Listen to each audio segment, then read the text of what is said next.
அன்றாட நம்மளோட வேலைகளை செய்யும்போது எந்த மாதிரி மூச்சை கவனிக்கக்கூடிய பயிற்சியை செய்யலாம்? தேர்ட் ஐ சக்ரா, அதாவது நம்மளுடைய மூன்றாவது கண் அப்படின்ற இந்த ஆக்னி சக்ரால நம்ம தியானம் செய்யும் பொழுது அல்லது அதை கவனிக்கும் பொழுது என்ன மாதிரியான நன்மைகள் நமக்கு கிடைக்குது? ரமண மகரிஷி வீட்டை விட்டு வெளியேறி திருவண்ணாமலைக்கு செல்வதற்கு முன்னாடி அவர் எந்த பயிற்சியை செய்தாரு? எதனால அவருக்கு அந்த ஒரு ஞானம் அப்படின்றது கிடைச்சது? தி புக் ஆஃப் சீக்ரெட்ஸ்ல விஞ்ஞான் பைரவ் தந்த்ராவோட 112 மெடிடேஷன் டெக்னிக்ஸ்ல நம்ம இன்னைக்கு 5 டெக்னிக்ஸ் ஆஃப் அட்டென்டிவ்னஸ், அதாவது 5 விதமாக நம்ம கவனிக்கக்கூடிய அற்புதமான பயிற்சி என்னென்ன அப்படின்னு நம்ம பார்க்க போகிறோம். ஸோ அதுக்கு முன்னாடி ஏப்ரல் மந்தோட இன்னர் சைல்ட் ஹீலிங் கிளாஸ் நம்ம ஸ்கெடியூல் பண்ணியாச்சு. ஏப்ரல் 6ஆம் தேதியிலிருந்து ஏப்ரல் 10ஆம் தேதி வரைக்கும் நடைபெறும். ஆஸ் யூஷுவல் நம்ம ஏர்லி மார்னிங் 5 மணிலேருந்து 5:40 வரைக்கும் நமக்கு ஹீலிங் கிளாஸஸ் நடக்கும். நைட்டு 8:30 மணிலேருந்து 9:30 மணி வரைக்கும் தியரி கிளாஸஸும் எக்ஸசைஸஸும் நடக்கும். ஸோ இந்த 5 நாள் வகுப்பு முடிந்ததுக்கப்புறம் 7 நாட்கள் செல்ஃப் ஹீலிங் ப்ராக்டிஸ் இருக்கும். ஹோம்ஒர்க் அண்ட் எக்ஸசைசஸ் அந்த மாதிரி இருக்கும். இன்னர் சைல்டு ஹீலிங்னா என்ன, நம்மளோட இன்னர் சைல்டோட எப்படி கனெக்ட் பண்ணிக்கிறது, ஆழ்மன சிகிச்சை மூலமாக நம்மளோட இன்னர் சைல்டை எப்படி ஹீல் பண்ணுறது, கோபம், பயம், பதட்டம், இந்த மாதிரி அடிக்கடி வரக்கூடிய உணர்வுகளை நம்ம எப்படி புரிஞ்சுக்கிறது, அதை நம்ம இன்னர் சைல்ட் ஹீலிங் மூலமாக எப்படி அதை சரி பண்ணுறது, இந்த மாதிரி பல விஷயங்களை நம்ம இன்னர் சைல்ட் ஹீலிங் கிளாஸில் கற்றுக்கவிருக்கிறோம். விருப்பப்படுறவங்க ஸ்க்ரீனில் தெரிகிற இந்த வாட்ஸ்அப் நம்பருக்கு மெசேஜ் பண்ணுங்கள். ரெஜிஸ்ட்ரேஷன் டீட்டெயில்ஸ் உங்களுக்கு அனுப்பப்படும். ஸோ வாங்க வீடியோக்குள்ளே போகலாம்.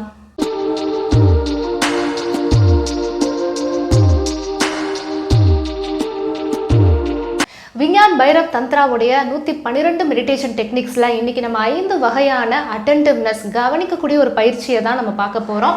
ஸோ முதல் டெக்னிக் என்ன அப்படின்னு பார்த்தீங்கன்னா, மூன்றாவது கண், அதாவது தேர்ட் ஐ சக்ரா, ஆகினை அப்படின்னும் சொல்லலாம், அல்லது புருவ மத்தி, பொட்டு வைக்கக்கூடிய பெண்கள் பொட்டு வைக்கக்கூடிய இடத்தையும் நம்ம குறிப்பாக சொல்லலாம். ஸோ அந்த இடத்துல நம்ம கவனத்தை செலுத்தும் பொழுது நம்மளோட தேர்ட் ஐ சக்ரா வந்துட்டு ஆக்டிவேட் ஆகுது.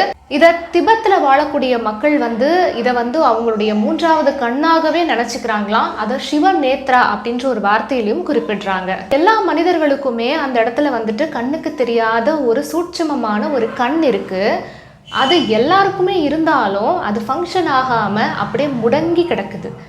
அதை நம்ம ஆக்டிவேட் பண்ணும்போது, மெடிடேஷன் பண்ணுறப்ப அந்த சக்ரா ஓப்பன் ஆகும் பொழுது நம்மளால் அந்த மூன்றாவது கண்ணை செயல்படுத்த முடியும். ஸோ கண்களை மூடி நம்ம இந்த தேர்ட் ஐ சக்ரால நம்மளுடைய கவனத்தை செலுத்தும் பொழுது அவ்வளோ அருமையாக நம்மளால் ஃபோக்கஸ் பண்ண முடியும். வேறு எந்த ஒரு விஷயத்தையுமே நம்மளால் அவ்வளோ துல்லியமாக கவனம் செலுத்தவே முடியாது.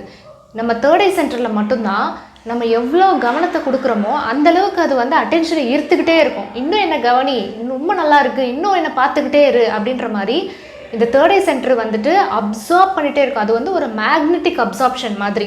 ஒரு காந்தம் எப்படி இரும்பு பொருட்கள்லாம் கவர்ந்து இழுக்குதோ அந்த மாதிரி இந்த மூன்றாம் கண்லேயும் ஒரு மேக்னெட்டிக் பவர் இருக்குது. அந்த காந்த பவர் பார்த்திங்கன்னா நம்ம கவனத்தை அப்படி கொடுத்தா போதும், நமக்கு அதை விட்டு வெளில வரணும் அப்படின்ற ஒரு எண்ணமே வராது. அந்த அளவுக்கு அதை அப்சார்ப் பண்ணும். இந்த மூன்றாவது கண்ணுக்கு பார்த்திங்கன்னா நம்மளுடைய கவனம் தான் அதுக்கு ஒரு உணவு மாதிரி. ரொம்ப காலமாக அது பட்டினியாக கிடக்குதுன்னு வச்சுக்கோங்களேன். திடீர்னு ஒரு உணவு கொடுத்தா எப்படி இருக்கும்? ரொம்ப சந்தோஷமாயிடும்ல. அதே மாதிரி தான் நம்மளுடைய மூன்றாவது கண்ணை நம்ம கவனிக்கும் போது அதுக்கு அவ்வளோ சந்தோஷமாயிடும். நம்ம அதை கவனிக்கும் போது அது விடவே விடாது. அந்த அளவுக்கு அந்த ஈர்ப்பு சக்தி அதிகமாக இருக்கும். இப்போ நம்ம இந்த தேர்ட் ஐ சென்டரை நம்ம கவனிக்க திடீர்னு நமக்கு நிறைய எண்ணங்கள் அப்படியே அலமோதி வெளியே போய்கிட்டே இருக்கும். ஆனால் நம்ம மட்டும் ஒதுங்கி நின்று அப்படியே ஒரு பார்வையாளனா, ஒரு சாட்சியாளனா சும்மா அப்படியே பார்த்துட்டே இருக்கிற ஒரு தன்மை ஏற்படும். ஸோ இந்த தேர்ட் ஐ சென்டரில் நம்ம கவனத்தை செலுத்தும் பொழுது நம்மளுடைய எண்ணங்கள் அப்படியே அலாதியாக ஓடிக்கிட்டே இருக்கிறத நம்மளால் விட்னஸாக கவனிக்க முடியுது. அதே போல் நாம் என்ன மாதிரி மூச்சு சுவாசத்தை நம்ம எடுக்கிறோம் அப்படின்றதையும் நம்மளால் கவனிக்க முடியுது. மூச்சு அப்படிங்கிறது வெறுமனே காற்று மட்டும் இல்லை, அந்த காற்றோடு சேர்ந்து முக்கியமான ஒரு விஷயம் இருக்குது. அது என்னன்னு பார்த்தீங்கன்னா பிராணன்.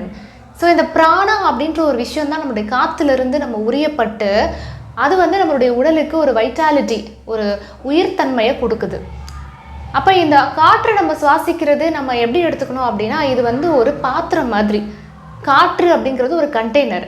அப்போ அந்த பாத்திரத்துக்குள்ளே என்ன இருக்குது அப்படின்னா அதில் பிராணன் இருக்குது. அது ஒரு மூவிங் வெஹிக்கல், அவ்வளோதான். நடமாடும் ஒரு வண்டி. அந்த வண்டியில் என்ன இருக்குது அப்படின்னா பிராணன் இருக்குது.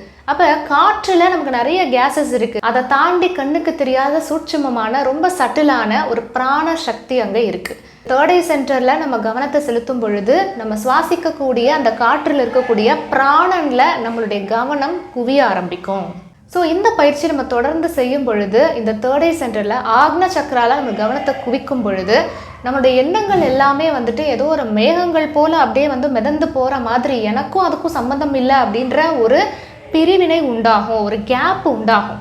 ஐயோ எனக்கு எல்லாம் வருது, நான் ரொம்ப கோபமாக இருக்கேன் அப்படின்ற ஒரு தன்மையிலேருந்து கொஞ்சம் விலகி, என்னை தாண்டி அந்த கோபமானது உள்ளே வந்து அப்படியே அது பாட்டுக்கு போயிடுச்சு அப்படின்ற ஒரு டிட்டாச்மெண்ட்டுக்கு வர முடியும். அந்த பிராணனை வந்து நம்மளால் பார்க்க முடியாது, ஏன்னா அது ஒரு நான் மெட்டீரியல், அது ரொம்ப சட்டலாக இருக்கும், சூட்சமமான ஒரு சக்தி, ஒரு ஆற்றல். ஆனால் நம்மளால் அதை உணர முடியும். எப்படி உணர முடியும் அப்படின்னா, நல்ல ஒரு பிராணசக்தி அதிகமாக இருக்கக்கூடிய மனிதர்களோட நம்ம ஒன்றா இருக்கிறப்ப நமக்கும் வந்துட்டு அந்த வைட்டாலிட்டி வந்து ஒரு மாதிரி நமக்கு அப்படியே நல்ல ஒரு உணர்வை கொடுக்கும். இதுவே நம்ம வந்து கொஞ்சம் உடல்நலம் சரியில்லாத சில ஹாஸ்பிட்டல்ஸ் அந்த மாதிரி இடங்களுக்கு நம்ம போகிறப்ப பார்த்திங்கன்னா, அங்கே இருக்கிற அந்த ரொம்ப சிக்காக இருக்கக்கூடிய மனிதர்களோடு நம்ம போகிறப்ப நம்மளுடைய பிராணனெல்லாம் அவங்க வந்து உறிஞ்சிக்கிற மாதிரி நமக்கு ஒரு ஃபீல் வரும். அப்படியே உடம்புலேருந்து அந்த உயிரெல்லாம் போகிற மாதிரி நமக்கு ஒரு ஃபீல் ஏற்படும். அதுக்கு காரணம் என்ன அப்படின்னா, குறைவான வைட்டாலிட்டி இருக்கக்கூடிய மனிதர்களோடு நம்ம சேரும்போது எங்கே அதிகமாக இருக்கோ அந்த கம்மியாக இருக்கிறவங்கெல்லாம் உறிஞ்சிக்குவாங்க. ஸோ நல்ல ஒரு ஆற்றல் இருக்கக்கூடியவர்களோடு நம்ம ஒன்றா இருக்கிறப்ப நாமளும் ரொம்ப எனர்ஜைஸ்டாக ஒரு வைட்டாலிட்டியோடு இருக்கிற மாதிரி இருப்போம். அதே மாதிரி இயற்கையான சில விஷயங்கள், அதாவது மரங்கள், செடி கொடிகள், சில ஜீவராசிகளோடலாம் நம்ம இருக்கிறப்ப நம்ம இன்னும் நல்ல ஒரு எனர்ஜைஸ்டாக ஒரு வைட்டாலிட்டி நிறைய இருக்கிற மாதிரி நம்மளால் உணர முடியும். எகிப்து நாட்டில் 1880 ஒரு துறவி வந்து சமாதி நிலை அடையணும், அந்த தியானத்திலேயே அவர் இருக்கணும் அப்படின்னு விரும்பினார். அப்போ அவரை வந்து என்ன பண்ணாங்க அப்படின்னா, அண்டர் கிரவுண்டில் தோண்டி அவரை உள்ளே வச்சு புதைச்சிட்டாங்க. அந்த புதைத்த மனிதர்கள் எல்லாம் அதுக்கப்புறம் வந்துட்டு வயதாகி இறந்துட்டாங்க. 40 வருஷம் அவர் வந்துட்டு அந்த அண்டர் கிரவுண்ட்லேயே இருந்து அந்த சமாதி அப்படின்ற ஒரு விஷயத்தை வந்து அவர் ப்ராக்டிஸ் பண்ணிட்டே இருந்திருக்காரு. ஆனால் அந்த 40 வருஷத்துக்கு அப்புறமா அவர் வந்து இருப்பாரா இருக்க மாட்டாரா அப்படின்னு ரொம்ப அவங்களுக்கு வந்து ஒரு சந்தேகம் ஏற்பட்டுச்சு. ஏதோ ஒரு சந்தேகத்தில் தான் சரி பரவாயில்ல நம்ம தோண்டி பார்ப்போம் அப்படின்னு சொல்லிட்டு அந்த அண்டர் கிரவுண்டில் போயிட்டு அவங்கள வந்து தோண்டி எடுத்து பார்க்கும்போது அப்படியே உடம்பெல்லாம் வந்து ஒரு மாதிரி வெளுத்து போய் பேலாயிடுச்சு. ஆனால் உயிரோடு இருந்திருக்காரு. அந்த மாதிரி அவர் தோண்டி எடுக்கப்பட்ட பிறகு 10 வருடங்கள் அவர் வந்து வாழ்ந்திருக்காரு. இது ரொம்பவே ஒரு மாதிரி மிராக்கிளாக இருந்துச்சு அந்த காலத்து மக்களுக்கெல்லாம். எப்படி இவர் வந்து உயிரோடு இருந்தார் அப்படின்னு ஒரு மருத்துவர்கிட்ட போயிட்டு விளக்கம் கேட்குறாங்க. அப்போ அந்த மருத்துவர் சொல்கிறாரு, இதை சயின்டிஃபிக்காக நம்மளால் எக்ஸ்பிளைன் பண்ண முடியாது, ஆனால் ஒரே ஒரு விஷயம் மட்டும் நான் சொல்கிறேன். என்னென்னா, நம்ம வந்து உயிர் வாழ்வதற்கு காற்று அப்படிங்கிறது அவசியம். ஆனால் அந்த காற்றுக்குள்ளே இருக்கக்கூடிய பிராணன் தான் நமக்கு ரொம்ப முக்கியம். அதனால் காற்று புகாத இடங்களுக்கு கூட பிராணனால் புக முடியும், அதால் ட்ராவல் பண்ண முடியும், போக முடியும். அதனால் நீங்கள் என்ன தான் மண்ணால் போட்டு மூடினாலும் காற்றே போக முடியாத ஒரு டைட்டான ஒரு இடத்துல இருந்தாலும் அவங்களால பிராணனை மட்டும் உறிஞ்சி எடுக்க முடியும். அதாவது பிரபஞ்சத்துலேருந்து டைரெக்டாக அந்த பிராணசக்தியை அவங்களால சக் பண்ணி எடுத்துக்க முடியும். ஸோ அந்த ஒரு கலை தெரிஞ்சதுனால தான் சமாதியில் அவங்க வந்து காற்று வேணும், உணவு வேணும், தண்ணீர் வேணும் அப்படின்னு அவசியம் இல்லை, நேரடியாக பிரபஞ்சத்திலேருந்து அந்த பிராணசக்தியை உறிஞ்சி எடுத்து வாழ முடியும். ஸோ அதுதான் வந்து சயின்டிஃபிக்காக இல்லாமல் ஸ்பிரிச்சுவலாக நம்மளால் சொல்ல முடியும்னு சொல்லியிருக்காரு. தேர்ட் ஐ சென்டரில் நம்ம கவனம் செலுத்தி தியானம் செய்யும் பொழுது இந்த பிராணனை நம்மளால் உணர முடியுது. அது அப்படியே இந்த நெற்றி பகுதியிலேருந்து ஸ்ப்ரெட் ஆகி நமக்கு அந்த தலை முழுவதும் அப்படியே வந்துட்டு அது பரவக்கூடிய அந்த ஆற்றலை நம்மளால் உணர முடியும். அது மட்டும் இல்லாமல் சில நேரங்களில் நம்ம வந்து யாரை பற்றியாவது நினைக்கிறப்ப திடீர்னு அவங்க வந்து விசிட் பண்ணுவாங்க நம்மளை. இப்போ தானப்பா நினச்சேன் அப்படின்னு தோணும். அதே மாதிரி ஏதாவது நம்ம யோசிச்சுட்டு இருக்கும்போது டக்குன்னு ஒரு கால் வரும், நம்ம நினச்சதுக்கு ரிலேட் ஆகிற மாதிரி இருக்கும். ஸோ இந்த மாதிரி நம்ம சில நேரங்களில் நம்மள அறியாமல் நம்ம நினைக்கக்கூடிய நிகழ்வுகள் எல்லாமே அப்படியே நடக்கிறத நம்ம பார்க்குறோம். ஸோ இது வந்து ஒரு சீக்ரெட்டான ஒரு விஷயம்லாம் இல்லை, இதில் ஒரு சயின்ஸ் இருக்குது. நம்மளை அறியாமல் நம்ம அப்படி நினைக்கும் போதெல்லாம் நம்மளுடைய மனம் வந்து குவிக்கப்பட்டு நம்மளுடைய ஃபோக்கஸ் எங்கே போகுது அப்படின்னா தேர்ட் ஐ சென்டருக்கு போகுது. ஸோ எப்போல்லாம் நம்ம அந்த மூன்றாவது கண்ணில் நம்மளுடைய அட்டென்ஷனை குவிக்கிறோமோ அப்போ நம்ம நினைக்கக்கூடிய அந்த விஷயங்கள் எல்லாமே நடக்குது. ஸோ அதனால தான் அந்த காலத்தில் பார்த்திங்கன்னா மன தூய்மை அடையாமல் யாருக்குமே இந்த பயிற்சியை வந்து கற்றுக் கொடுக்க மாட்டாங்க. ஏன்னா நமக்கு என்ன நினைக்கணும்னே தெரியாது, எது நல்லது எது கெட்டது, எது நடந்துச்சுன்னா நல்லதுன்ற அந்த ஒரு அறிவே நமக்கு கிடையாது. அப்படின்றனால இந்த மாதிரியான பயிற்சிகள் எதையுமே வந்துட்டு உடனே சொல்லி கொடுக்காம அவங்களுக்கு ஃபஸ்ட்டு மன தூய்மை, மனதை வந்து முதல்ல பியூர் ஆக்கணும். அந்த பியூரிட்டியாக இருக்கக்கூடிய மைண்டு தான் ஒரு விஷயத்தை எப்படி நினைக்கணும்னு தெரியும். ஆனால் நம்ம வந்து அந்த ஒரு பியூரிட்டிக்கு போயிட்டோம் அப்படின்னா அந்த ஆசைகள் அப்படிங்கிற அந்த உலக மெட்டீரியலிஸ்டிக் லைஃபுக்கு வந்து நமக்கு பெரிய ஆசைகள் அப்படின்றது வராது.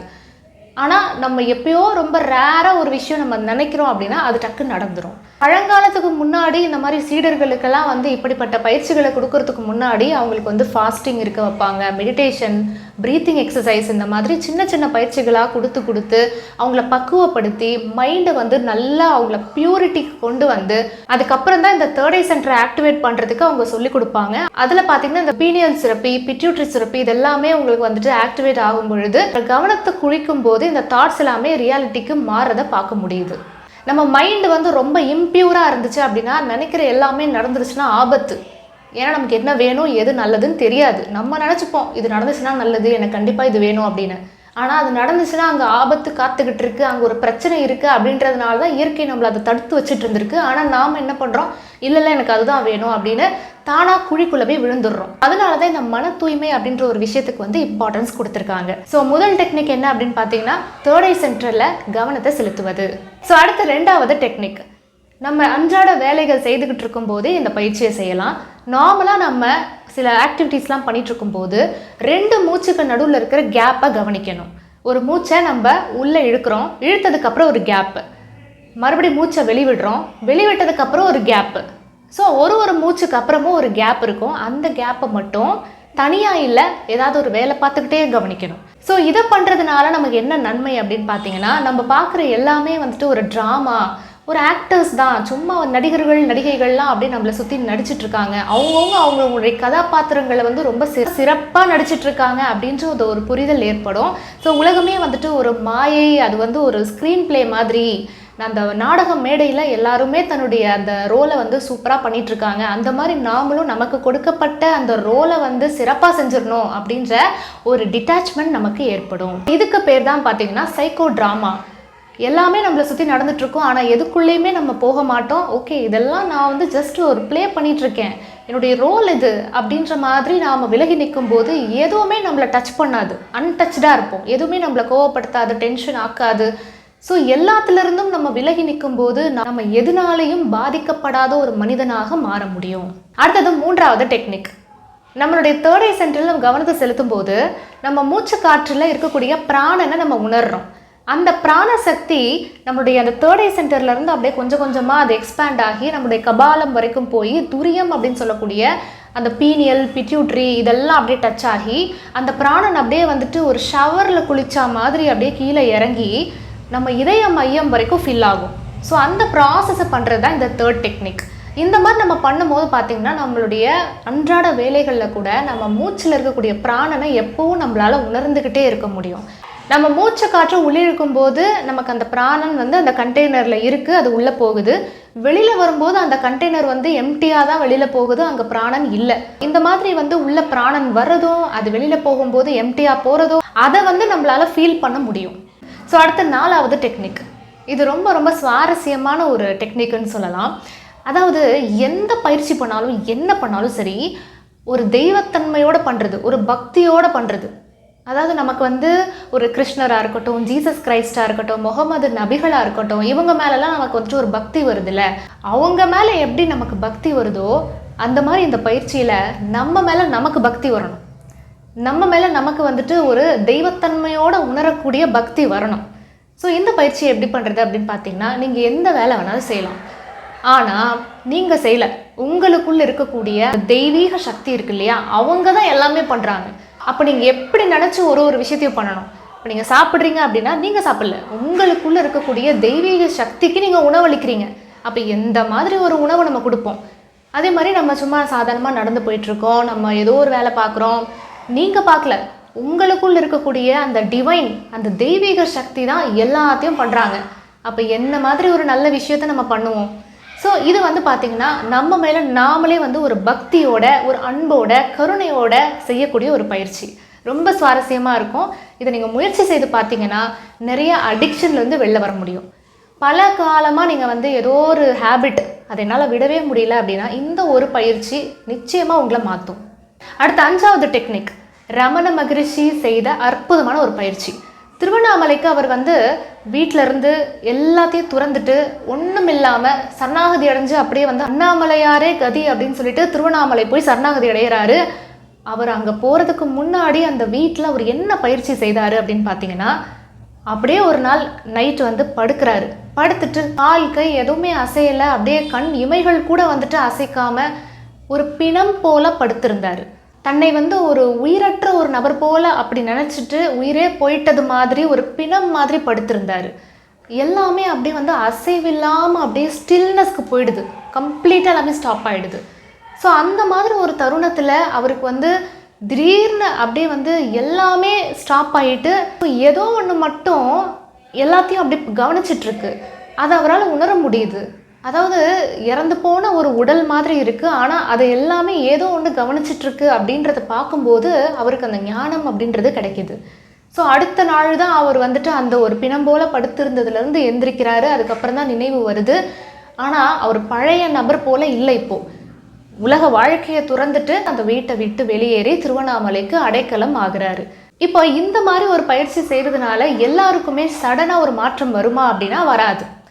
ஏன்னா அவங்களுக்கு ஏற்கனவே ஒரு சீடு போடப்பட்டிருக்கு, ஒரு விதை போடப்பட்டிருக்கு. எப்போனா அவங்களுக்கு ஒரு ப்ரீவியஸ் பர்த்தில் பல பிறவிகளாக அவங்க செய்த ஏதோ ஒரு பயிற்சியோடைய நன்மை இப்போ அவங்க பண்ண உடனே டக்குன்னு அவங்களுக்கு வந்து அது ஆக்டிவேட் ஆகிட்டு இதுக்காகவே பிறந்த மகான்களால் மட்டும்தான் இது மாதிரியான விஷயங்களை பண்ண முடியும். அப்போ நம்ம வந்து இப்போத்துலேருந்து கொஞ்சம் கொஞ்சமாக நம்ம செய்தோம் அப்படின்னா ஏதோ ஒரு காலத்தில் நமக்கும் அந்த மாதிரியான ஒரு நன்மைகள் கிடைக்கும். அப்போ நம்ம போடுற எஃபர்ட்ஸ் வந்து எப்போவுமே வீணாகாது. இன்றைக்கி நான் பண்ண எனக்கு எதுவும் பெருசாக கிடைக்கல அப்படின்னா அப்போ இனிமேல் கிடைக்க போகுது, இன்னும் ட்ரை பண்ணிகிட்டே இருக்கணும் அப்படின்றது தான் குறிக்குது. அப்போ ரமண மகரிஷிக்கு வந்துட்டு உடனே ஒரே ஒரு ப்ராக்டிஸ் பண்ண உடனே அவருக்கு எப்படி இந்த மாதிரியான ஒரு மாற்றம் வந்துச்சு அப்படின்னா ஆல்ரெடி அவருக்கு விதைக்கப்பட்ட அந்த ஒரு சீட்னால என்றைக்கோ அவர் போட்ட ஒரு நல்ல கர்ம வினைப்பதிவு தான் அவருக்கு அந்த மாதிரி நடந்திருக்கு. ஸோ இந்த டெக்னிக்கை நாம் எப்படி பண்ணலாம் அப்படின்னு பார்த்தீங்கன்னா அசைவில்லாமல் ஒரு விஷயத்தை கவனிக்கிறது. மேஹர் பாபா அப்படின்ற ஒரு செயின்ட் வந்து எப்பெல்லாம் அவர் சும்மா இருக்காரோ அப்போ அவரோட சீலிங்கில் இருக்கிற ஃபேனை வந்து உத்து பார்த்துக்கிட்டே இருப்பாராம். கண்ணு இமைக்காமல் அப்படியே ஸ்டேர் பண்ணிக்கிட்டே அப்படியே உத்து கவனிச்சுக்கிட்டே இருப்பாராம். அந்த மாதிரி நம்ம ஒரு விஷயத்தை வந்து ஆழ்ந்து அப்படியே ஒரு அட்டென்ஷன் கொடுக்கும்போது நம்மை அறியாமலே நம்ம வந்து நம்மளோட தேர்ட் ஐ சென்டருக்கு நம்மளோட கவனம் போயிடும், சென்டருக்கு வந்துடுவோம். அந்த தேர்ட் ஐ சென்டரில் நம்மளுடைய கவனம் குவிக்கப்படும் போது அந்த ஒரு அசைவில்லாத ஒரு நிலைக்கு போயிடுவோம், அப்படியே வந்துட்டு ஒரு ஸ்டில்னஸ்க்கு வந்துடும். ஸோ இந்த பயிற்சி நம்ம எப்படி பண்ணலாம் அப்படின்னு பார்த்தீங்கன்னா நம்ம அன்றாட வாழ்க்கையில் நமக்கு ஏதோ ஒரு விதத்தில் நமக்கு வந்து ஒரு கோவம் வரும், இல்லை டென்ஷன் ஆகும், இல்லை ரொம்ப நமக்கு வந்துட்டு ஸ்ட்ரெஸ் ஆகிற மாதிரி ஃபீல் ஆகும். இந்த மாதிரி எதுவாக இருந்தாலும் நம்ம அதை வந்துட்டு வேண்டான்னு ஒதுக்கி வைக்காமல் என்ன நடக்குதுன்னு உத்து பார்க்கணும். கோவம் வருதா, நம்ம உடம்புல எந்த இடத்துல அது லொக்கேட் ஆகிருக்கு, அது என்ன பண்ணுது, என்ன மாதிரி எமோஷன்ஸ் வந்து எங்கே ஸ்டோர் ஆகிருக்கு, இப்படி அமைதியாக நம்ம வந்துட்டு அதை அசைக்காமல் அதை போட்டு நம்ம ரொம்ப போட்டு அதை டிஸ்டர்ப் பண்ணாமல் அதுலேயே இருக்கிறது. அப்போ அதுலேயே இருந்து இருந்து கவனித்தோம் அப்படின்னா அது அப்படியே ஆட்டோமேட்டிக்காக நம்மளை விட்டு விலகி போகிறத பார்க்க முடியும். இன்றைக்கி நம்ம 5 விதமான கவனத்தை குவிக்கும் ஒரு அற்புதமான பயிற்சியை பார்த்தோம், அட்டென்ஷன் எப்படி பண்ணுறது அப்படின்னு. ஃபஸ்ட்டு என்ன அப்படின்னு பார்த்தீங்கன்னா நம்மளோட தேர்ட் ஐ சென்டரில் கவனத்தை செலுத்துறது. ரெண்டாவது ஒரு மூச்சுக்கு அப்புறமும் நமக்கு இருக்கக்கூடிய அந்த கேப்பை கவனிக்கிறது. மூணாவது நம்மளோட மூச்சில் இருக்கக்கூடிய பிராணனை உணர்றது. நாலாவது நாம் நம்மளை ஒரு தெய்வீக தன்மையாக உணர்ந்து நம்ம மேலே நம்ம பக்தியோடு இருக்கிறது. ஒவ்வொரு வேலை செய்யும் போதும் நம்ம மேலே நம்ம பக்தியோடு இருக்கிறது. அடுத்த 5வது டெக்னிக் உடலில் எந்த ஒரு அசைவும் இல்லாமல் அப்படியே ஸ்டில்னஸில் இருப்பது.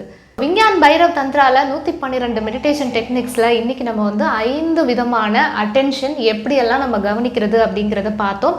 கண்டிப்பாக உங்களுக்கு யூஸ்ஃபுல்லாக இருந்திருக்கும் அப்படின்னு நினைக்கிறேன். ஏப்ரல் 6ஆம் தேதியிலேருந்து ஏப்ரல் 10ஆம் தேதி வரைக்கும் இன்னர் சைல்ட் ஹீலிங் கிளாஸ் நம்ம ஸ்டார்ட் பண்ணுறோம். ஸோ யாரெல்லாம் ரெஜிஸ்டர் பண்ணிக்கணும் அப்படின்னு நினைக்கிறீங்களோ ஸ்க்ரீனில் தெரியுற வாட்ஸ்அப் நம்பருக்கு டக்குன்னு ஒரு மெசேஜ் பண்ணி ரெஜிஸ்டர் பண்ணிக்கோங்க. மீண்டும் ஒரு சூப்பரான வீடியோவில் உங்கள் எல்லாரையும் சந்திக்கிறேன். நன்றி. வாழ்க வளமுடன்.